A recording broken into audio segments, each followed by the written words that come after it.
Our crate was filled with burlap sacks of coffee beans, slowly going stale in the locked pantry off the galley. The padlock didn't affect us. We could squeeze under the door easily enough, but it kept out the sailors and the cats. Only Heyu, the pasty-skinned kitchen boy, who wore the key on a chain around his neck, came and went several times a day, fetching things for the cook. Nevertheless, we too were safe most of the time, and we had food available. After watching everyone around us die, that's really all we wanted. My brother, Charles Sebastian, and I were the only ones left of our family. Our siblings had been taken by disease or eaten by Special Lady, who was one of 3 horrid ship cats. She spent most of her time in the galley near the cook, awaiting a lurch that might cause a scrap of food to fall into her gaping maw. She was the captain's pet, a dreadful, thick orange thing, always trying to sneak into the pantry behind the kitchen boy. She ate our sister Olivia. Olivia's death had come as a jolt, for she'd been the strongest and fastest of the litter. Her failure to outrun Special Lady weighed heavily on me. If she couldn't survive, how could I? Was it only a matter of time? The thought was paralyzing. "How have you made it this long, Mother?" I'd asked soon after, back when she was still with us.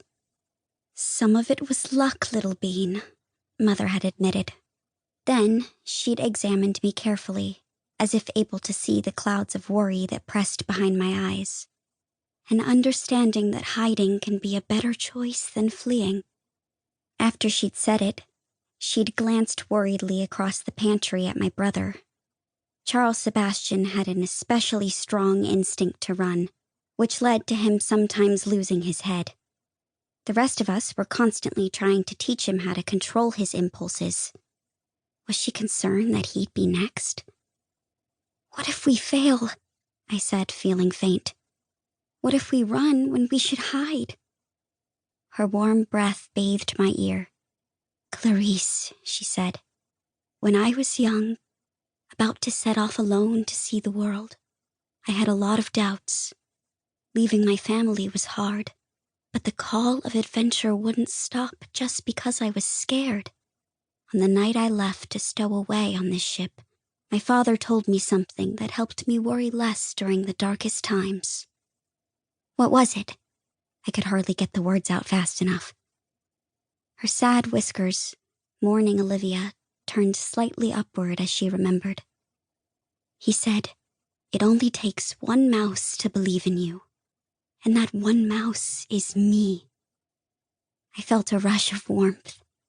"And what did you think of that?" "It made me feel strong and confident in my decisions.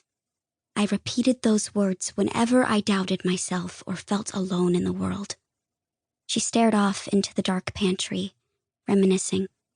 I can still hear my father's voice. Then she looked at me. "And I want you to know that I believe in you as much as my father believed in me." My mother's sincerity in that moment had made my heart swell. I already knew that I made good decisions most of the time, but her words buoyed my confidence in a way I hadn't realized I needed. Moments later, she'd called Charles Sebastian to go with her on a hunt for fresh water.